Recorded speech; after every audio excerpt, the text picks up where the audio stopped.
Hello, welcome back to my channel and to today's video, which is a little bit of a life update, and I'm sure you can tell from the thumbnail what it is because I think I mentioned on here previously what was going on, in that my sister was pregnant and now she's not anymore, because on the 11th of October she gave birth to my darling little niece called Maisie.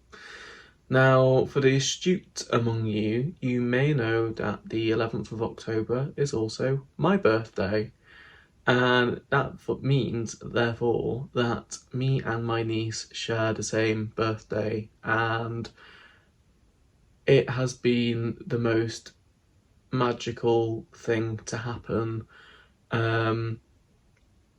And I am so glad that she's here and so glad to have been able to meet her, because this is a whole new chapter in everyone's lives, obviously mainly for my sister and her partner, but she's the first grandchild of my parents, she's my first niece, my nan's first great-grandchild. Yeah, it is truly a new chapter. And the way that things have worked out is quite extraordinary. I don't know. I don't have a faith, but I do believe in fate. And I think that there's a little bit of that going on here because there's just quite a lot of strange coincidences. So, the first thing is that obviously she was born on the same day as me. Not too much of a coincidence, obviously fantastic, but she wasn't due until the 29th, so it's not just like she was born a couple of days earlier than her due date, she came 2.5 weeks early, so there's some intention there. But also, we both share our birthday, the 11th of October, with my sister's godmother, so that means that my sister's godmother and my sister's child have the same birthday. On top of this, with the similarities between her and my sister, Maisie was born at exactly midnight, so just into the 11th of October. My sister was born at 1 minute past midnight, so there's a 1 minute difference in their birth times. They were both induced. My sister's labour story is no one's business. It's certainly not mine to be talking about on the internet, but she was induced, is all I will say. And both took 2 days to come. So my mum was induced with my sister was induced with her daughter. Both took 2 days to come from being induced. And they were both birthed using, I forget what it's called, but it's like a bit of a suction device that they place on the baby's head to pull it forward. Ventouse. They both had a ventouse delivery.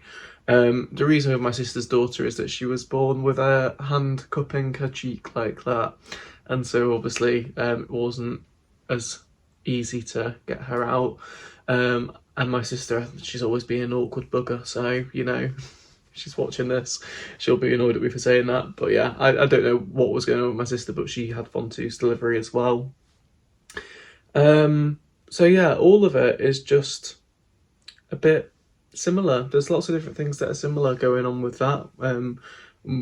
The fact that, you know, she's come a whole 2.5 weeks early on that specific date at that specific time, she literally just crept into being born on my birthday, and I think that's absolutely bizarre, but in the best way. And a lot of people have said to me, "Oh, are you mad that you're having to share the limelight with your niece?" And no, is my answer. I don't. My mind doesn't work like that. It goes the opposite way, in that I feel lucky and fortunate to share it with her. I think it's a beautiful thing that, you know, me and my niece will have the same birthday for the rest of our lives. No, if anything, I think that will make us closer to each other. So yeah, she, as we're speaking now, she is doing really well. She's at home. She had a small issue with some jaundice, so my sister was only in hospital for 24 hours after she gave birth. they let her go home. Less than 24 hours actually. She was home by 5 p.m, so about 16, 17 hours. They let her go home, and baby was doing well. She was feeding. It was all fine. However, on Saturday, which was the day that the midwife goes through the 3-day check, she'd lost a fair bit of weight. Anything under 10% is quite normal, but she'd lost 13%, so she'd pushed into that bracket of, oh, what is going on here? She shouldn't have lost that much weight. Because obviously, as a baby goes from being in the womb and is just being fed through the umbilical cord to suddenly having to get used to feeding via milk, they can drop weight, but then they obviously, it's like if you imagine through the pregnancy, their weight's going like that, but they drop a little bit when they're first born, and then it creeps back up again and carries on that trajectory. But hers had dropped a little bit too much, and she did have a bit of jaundice in her face. You could see it. It was very minor though. So the midwife advised them to go to the hospital and get her checked over.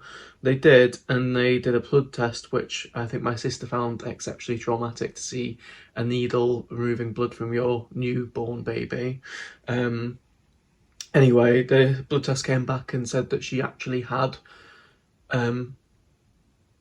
off the scale levels of jaundice. I've forgotten what the chemical is called that circulates the bloodstream, but on the chart it was actually past the top line, and quite often at that point they actually do a blood transfusion.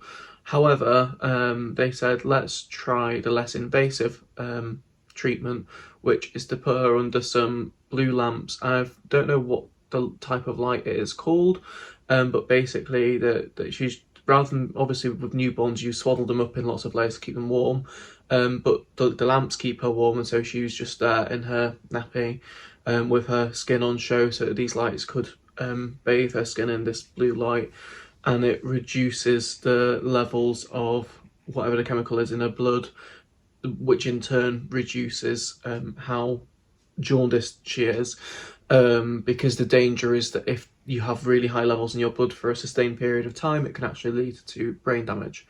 So anyway, obviously my sister was very worried. It really wasn't pleasant seeing her under this blue light. She had to wear a mask to protect her eyes.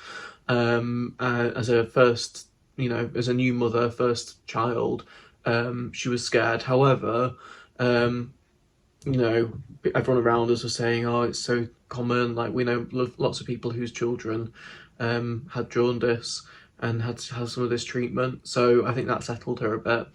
And basically once they're under this lamp, they monitor them every 6 hours and take bloods, and actually in that first 6 hour period her bloods went from being sky high to all the way down to being very almost in the safe level.